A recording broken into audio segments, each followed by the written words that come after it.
අනේ ඉතින් අද අපි ඔයගොල්ලොත් එක්ක ලෑස්ති වෙන්නේ රසම රසට චයිනීස් ස්ටයිල් එකට චිකන් ඩිෂ් එකක් හදන්න. ඉතින් මේ රසම රස චිකන් ඩිෂ් එක හදන්න අපිට මොනවද උවමනා වෙන්නේ කියලා අපි බලමු. අපේ YouTube channel එක දැන් subscribe කරන්න. bell icon එක click කරන්න. අපේ අලුත්ම updates හැමෝටම කලින් දැනගන්න. අපිට පළවෙනියටම කුකුල් මස් උවමනා වෙනවා. මෙතන කටුත් එක්ක තියෙන කුකුල් මස් ග්‍රෑම් 500ක් මම පොඩි කෑලි වලට කපාගෙන අරගෙන තියෙනවා. ඊට අමතරව ඉඟුරු සුදු ලුණු පොඩියට කපාගෙන අරගෙන තියෙනවා. මෙතන මාළු මිරිස් කරල් දෙකක් තියෙනවා. ඒ වගේම මෙතන මම අරගෙන තියෙන බී ලුණු ගෙඩියක්. බී ලුණු ගෙඩියත් සාමාන්‍ය ප්‍රමාණයේ කෑලි වලට කපාගෙන අරගෙන තියෙනවා. ඒ වගේම තක්කාලි ගෙඩියක් අරගෙන තියෙනවා. තක්කාලි චුට්ටක් ලොකු කෑලි වලට තමයි කපාගෙන අරගෙන තියෙන්නේ. ඊට අමතරව අපිට තක්කාලි සෝස් තේ හැඳි 2යි, ඒ වගේම oyster sauce තේ හැඳි 2යි, soya sauce තේ හැඳි 2යි උවමනා වෙනවා. මම මෙතන මිරිස් අරගෙන තියෙනවා. මිරිස් තේ හැඳි 3ක් අරගෙන තියෙනවා. ලුණු ගම් මිරිස් අපේ රසයේ විදිහට එකතු කරගන්න පුළුවන්. ඒ වගේම cornflour මම මෙතන තේ හැඳි 3ක් අරගෙන තියෙනවා. සීනි තේ හැඳි 2ක් උවමනා වෙනවා. ඉතින් මීට අමතරව අපිට චිකන් ටික බැද ගන්න පොල් තෙල් උවමනා වෙනවා. ඉතින් මෙන්න මේ දේවල් තමයි අපේ චයිනීස් ස්ටයිල් එකේ චිකන් ඩිෂ් එක හදන්න, චිකන් ඩෙවල් එක හදන්න අපිට උවමනා වෙන්නේ. අපි බලමු මේ ටික කවලම් කරලා කොහොමද රසට අපේ චිකන් ඩෙවල් එක හදාගන්නේ කියලා. මුලින්ම අපි චිකන් ටික චුටක් සීසන් කරගන්න යන්නේ. අපි මිරිස් කුඩු වලින් බොහොම පොඩ්ඩක් තේ හැඳි භාගයක් විතර, ඒ වගේම ලුණු වලින් තේ හැන්දක් විතර,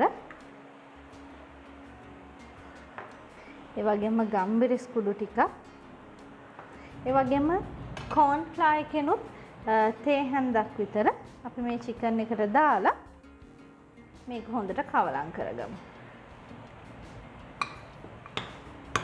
චිකන් එකේ වතුර පොඩ්ඩක්වත් නැති වෙන විදිහට හොඳට පෙරලා ගන්න ඕන අපි.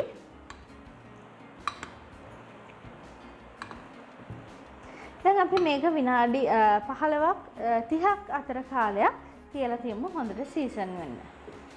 දැන් අපි සෝස් මිශ්‍රණය හදාගන්න යන්නේ. මෙතන තියෙනවා අපේ තක්කාලි සෝස්, oyster sauce, ඒ වගේම soya sauce. ඒකට අපි සීනි ටික එකතු කරගන්නවා. ඒ වගේම ගම්මිරිස් කුඩු ටිකක්. ලුණුත් බොහොම පොඩ්ඩක්. මොකද සෝස් වල ලුණු තියෙනවා. ඒ වගේම මිරිස් කුඩු ටික. ඒ වගේම ඉතුරු cornflour ටික. මේ ටික එකතු කරගමු අපි හොඳට. අපිට වතුර ටිකක් එකතු කරගන්න පුළුවන්.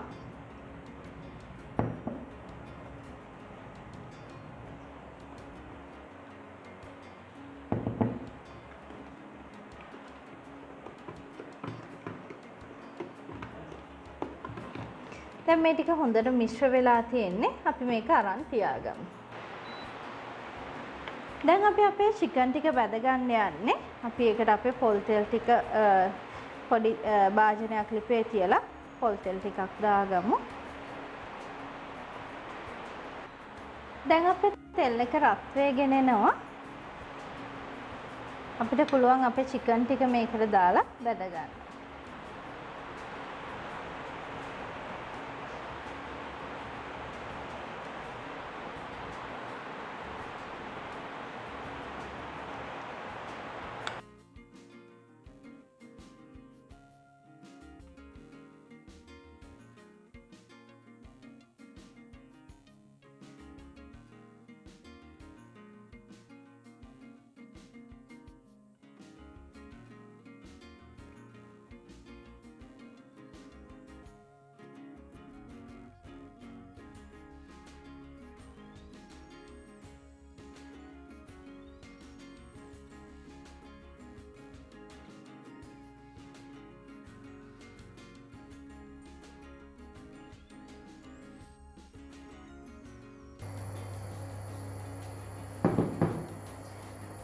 ඔන්න අපි දැන් ඔක්කොම ලෑස්ති කරගෙන තියෙන්නේ. මම බදින්න ගත්ත තෙල් එකෙන්ම තෙල් මේස හැඳි 2ක් විතර දාගන්නවා. දාගෙන අපේ ඉඟුරු සුදු ලුණු ටික රන්වන් පාටට බෙදගමු.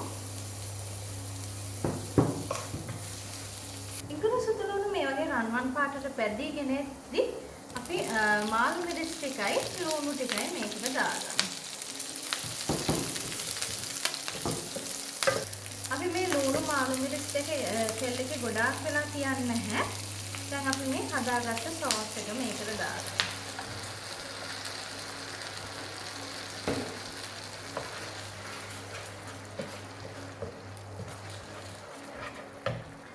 තව වතුර ටිකකුත් මේකට එකතු කරගමු. මොකද අපි cornflour එහෙම දිය කරගත්තේ ඇල් වතුරේ ඒක රත් වෙන්න දැන් උතු වෙන්න බලනවා.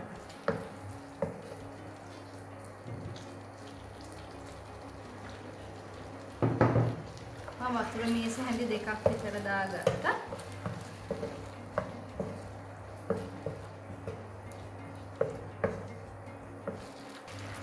දැන් අපේ සෝස් එක උතුරගෙන ඉන්නේ. ඒ වෙලාවට අපි බැදගත්ත චිකන් ටික එකතු කරගන්නවා.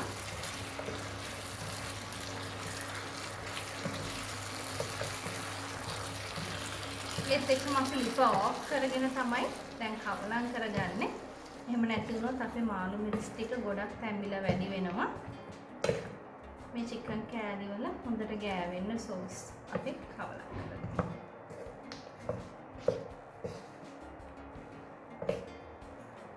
දැන් අපි තක්කාලි ටිකත් අන්තිමට උඩින් දාගමු. අපිට පුළුවන් ලුණු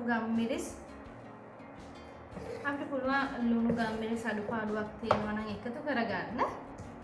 දැන් ඔන්න අපි අපේ ඩිෂ් එක හදාගෙන ඉවරයි. ඔන්න ඉතින් අපි රසම රස චිකන් ඩිෂ් එකක් හදාගත්තා.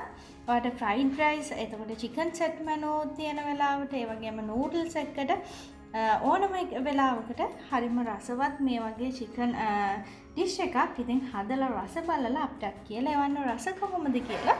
අපි ආයෙත් මේ වගේ තවත් රසවත් වීඩියෝ එකක් එක්ක හමු වෙමු.